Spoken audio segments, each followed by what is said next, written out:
அனைவருக்கும் வணக்கம் மக்களே. இந்த ஒரு வீடியோவில் நம்ம பார்க்க போகிறது என்னென்னா, எல்லாரும் ஃபோட்டோலே தம்ப்நெயிலே பார்த்துருப்பீங்க. ஆமாங்க, இந்த அங்கன்வாடி வேலைவாய்ப்புக்கான நோட்டிஃபிகேஷன் அஃபிஷியலாகவே இந்த 2025 அஃபிஷியல் நோட்டிஃபிகேஷன் திடீர்னு வெளியிட்டிருந்தாங்க. இப்போது இந்த அங்கன்வாடி வேலைவாய்ப்புக்கு அப்ளை பண்ணுறதுக்கு பார்த்தீங்கன்னாக்கா அப்ளிகேஷன் ஃபார்முமே 3 விதமான அப்ளிகேஷன் ஃபார்ம் கொடுத்துருக்காங்க. ஸோ இந்த அங்கன்வாடி வேலைவாய்ப்புக்கான நோட்டிஃபிகேஷன் பார்த்தீங்கன்னாக்கா நேற்றுக்கே நான் போட்டிருந்தேன். நான் பார்த்தீங்கன்னா எப்படி அப்ளை பண்ணுறது, யாரெல்லாம் எலிஜிபிலிட்டி, ஸோ யாரெல்லாம் அப்ளை பண்ணலாம், எந்த டேட்லேருந்து எப்போ வரைக்கும் அப்ளை பண்ணலாம், ஸோ யாரெல்லாம் இதுக்கு எலிஜிபிலிட்டி இருக்கீங்கன்னு சொல்லிட்டு அந்த நோட்டிஃபிகேஷன் வீடியோ நேற்றுக்கே நான் போட்டிருக்கேன். எல்லோரும் செக் பண்ணி பார்த்துட்டு இந்த வீடியோவை பாருங்கள். 3 விதமான அப்ளிகேஷன், அதாவது 3 விதமான அப்ளிகேஷன் ஃபார்ம் கொடுத்துருக்குறாங்க. 3 விதமான போஸ்டிங் கொடுத்துருக்குறாங்க. இந்த அங்கன்வாடி வேலையை பொறுத்த வரைக்கும் நீண்ட நாள் கழித்து வந்திருக்கக்கூடிய ஒரு வேலைவாய்ப்புன்னு கூட சொல்லலாம். ஏன்னா கிட்டத்தட்ட ஒரு 2-3 வருஷத்துக்கு முன்னாடி தான் இந்த வேலைவாய்ப்பு அறிவிச்சிருந்தாங்க. கடைசியாக இப்போ தான் 2025 தான் இது நோட்டிஃபிகேஷன் இப்போது ரிலீஸ் பண்ணுறாங்க. ஸோ அதனால் இந்த வேலைவாய்ப்பு ரொம்ப ரொம்ப யூஸ்ஃபுல்லாக இருக்கும்னு நினைக்கிறேன் எல்லாருக்குமே. ஸோ இது எல்லாமே தெளிவாக பார்ப்போம். இந்த அப்ளிகேஷன் ஃபார்மை எப்படி நம்ம ஃபில் பண்ணுறது, என்னென்ன டாக்குமெண்ட், செல்ஃப் அட்டாச்மெண்ட்லாம் இதில் வைக்கணும். அதே மாதிரி பார்த்தீங்கன்னாக்கா இதில் நிறைய பேர் கேட்குற விஷயம் என்னென்னா, நான் முன்னுரிமையில் இருக்கேன், ஸோ நான் அதை எப்படி நான் இதில் அட்டாச் பண்ணுறது, ஸோ இதில் பார்த்தீங்கன்னாக்கா ஹேண்டிகேப்ஸு, ஆதரவற்ற விதவை, இவங்களாம் நான் சர்டிஃபிகேட்லாம் எப்படி நான் ஆட் பண்ணுறது, எல்லாமே A to Z எல்லா தகவலுமே இந்த ஒரு வீடியோவில் நம்ம தெளிவாக பார்க்க போகிறோம். ஸோ அதுக்கு முன்னாடி நமது கவர்மெண்ட் ஜாப் டெய்லி அப்டேட் சேனலுக்கு இப்போ தான் நீங்கள் ஃபர்ஸ்ட் டைமாக முதல் முறையாக நம்ம சேனலை பார்க்குறீங்க, நம்ம வீடியோவை பார்க்குறீங்கன்னா மறக்காமல் நமது சேனலை சப்ஸ்கிரைப் பண்ணிவிட்டு பக்கத்தில் இருக்க பெல் பட்டனை கிளிக் பண்ணி ஆளுன்ற ஆப்ஷனில் போட்டு வச்சுக்கோங்க. அப்போ தான் நம்ம போடக்கூடிய அரசு துறையிலேருந்து வரக்கூடிய எல்லா விதமான கவர்மெண்ட்டோட ஜாப்ஸாக இருக்கட்டும், அப்டேட்ஸாக இருக்கட்டும், நோட்டிஃபிகேஷனாக இருக்கட்டும், எதுவாக இருந்தாலும் சரி நீங்கள் உடனுக்குடனே நமது சேனலில் ஈஸியாகவே துல்லியமாகவே தெரிஞ்சுக்க முடியும்.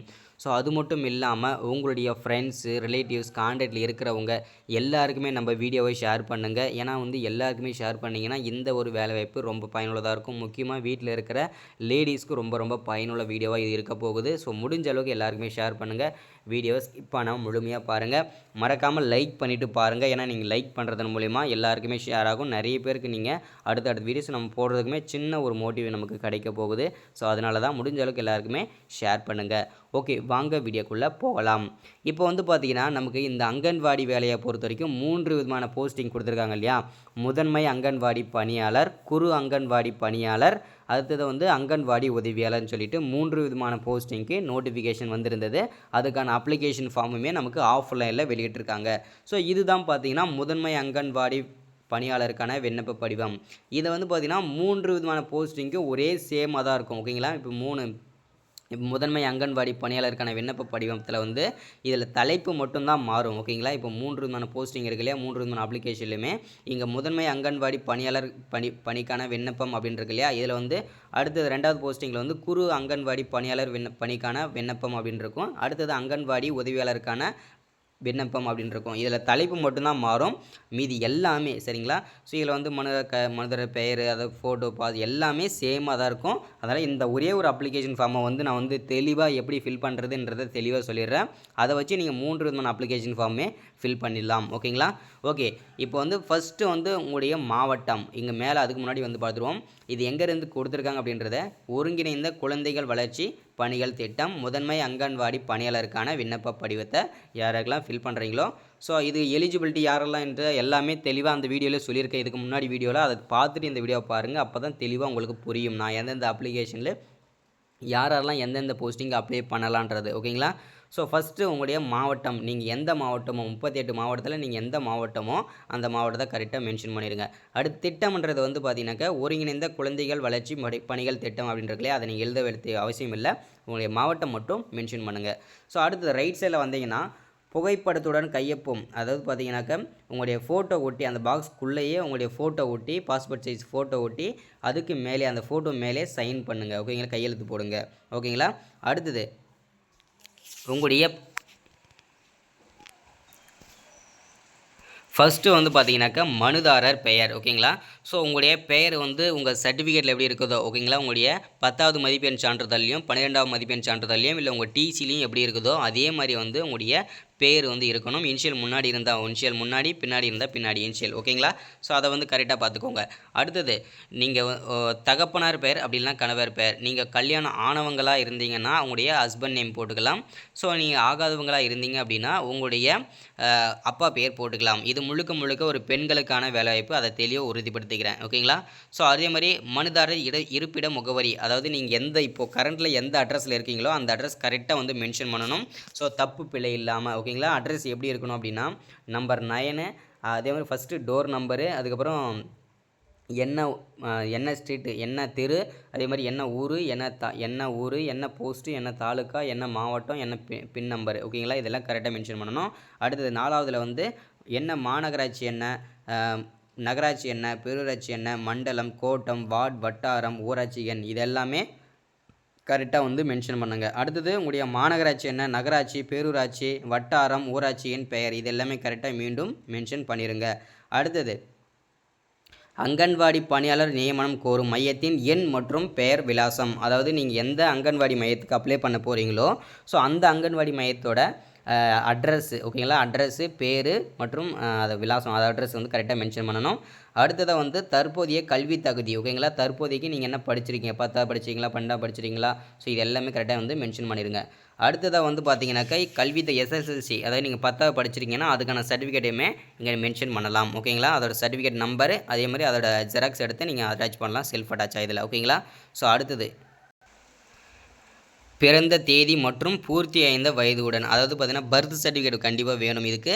ஸோ அதனால் உங்களுடைய பர்த் சர்டிஃபிகேட் வந்துச்சிங்கன்னா அதோட சர்டிஃபிகேட் நம்பரு, அதோட பர்த் சர்டிஃபிகேட்டோட ஜெராக்ஸ் ஒன்று இதில் செல்ஃப் அட்டாச் பண்ணணும். ஓகேங்களா? ஸோ வருவாய்த்துறை, அதாவது உங்களுடைய வருமான சான்றிதழ் கண்டிப்பாக வேணும், அதோட சர்டிஃபிகேட் நம்பரு, அதுக்கப்புறம் அதோட ஜெராக்ஸ். ஓகேங்களா?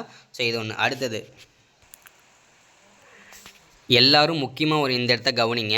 ஸோ இதில் 11வது பாக்ஸில் வந்து உங்களுடைய மனுதாரரின் இருப்பிட முகவரி சான்றிதழ், அதாவது உங்களுடைய இருப்பிட சான்றிதழ் கண்டிப்பாக வேணும். ஓகேங்களா? செல்ஃப் அட்டாச்மெண்ட் என்னென்ன வைக்கணுன்றதை தெளிவாக இங்கே உறுதிப்படுத்தியிருக்காங்க பாருங்கள். உங்களுடைய இருப்பிட சான்றிதழ் கட்டாயம், அதே மாதிரி வருமான சான்றிதழும் கட்டாயம், உங்களுடைய ஓட்டர் ஐடி. ஓகேங்களா? ஓட்டர் ஐடியும் கட்டாயம். ஓகேங்களா? ஸோ அப்படி இல்லைன்னா உங்களுடைய ஆதார் கார்டு, ஆதார் அட்டை ஜெராக்ஸு, அப்படி இல்லைனா குடும்ப அட்டை நகல். ஓகேங்களா? இது எல்லாம் ஜெராக்ஸ், எல்லாமே ஜெராக்ஸ் தான், தெளிவாக புரிஞ்சுக்கோங்க. ஓகேங்களா? ஸோ அடுத்ததாக வந்து பார்த்தீங்கன்னாக்கா மனுதாரர் வசிக்கும் இடத்திற்கும் நியமனம் கோடு மையத்திற்கும் எவ்வளோ தூரம், அதாவது நீங்கள் எந்த அங்கன்வாடி மையத்துக்கு அப்ளை பண்ண போகிறீங்களோ அந்த அங்கன்வாடி மையத்துக்கும் உங்களுடைய வீட்டுக்கும் எவ்வளோ தூரன்றதை தெளிவாக மென்ஷன் பண்ணுங்கள். ஸோ எத்தனை கிலோமீட்டர்ன்றதையும் மென்ஷன் பண்ணுங்கள். ஓகேங்களா? ஸோ அடுத்ததாக வந்து பார்த்தீங்கன்னாக்கா வேறு ஏதாச்சும் நீங்கள் 13 பாக்ஸில் வந்து நீங்கள் ஏதாச்சும் நீங்கள் படிச்சிருக்கீங்க, இல்லை வந்து பார்த்தீங்கன்னா டைப்பிங் முடிச்சிருக்கேன், இந்த மாதிரி ஏதாச்சும் எக்ஸ்ட்ரா கரிக்குலர் ஆக்டிவிட்டி இருந்ததுன்னா அதையும் மென்ஷன் பண்ணலாம்.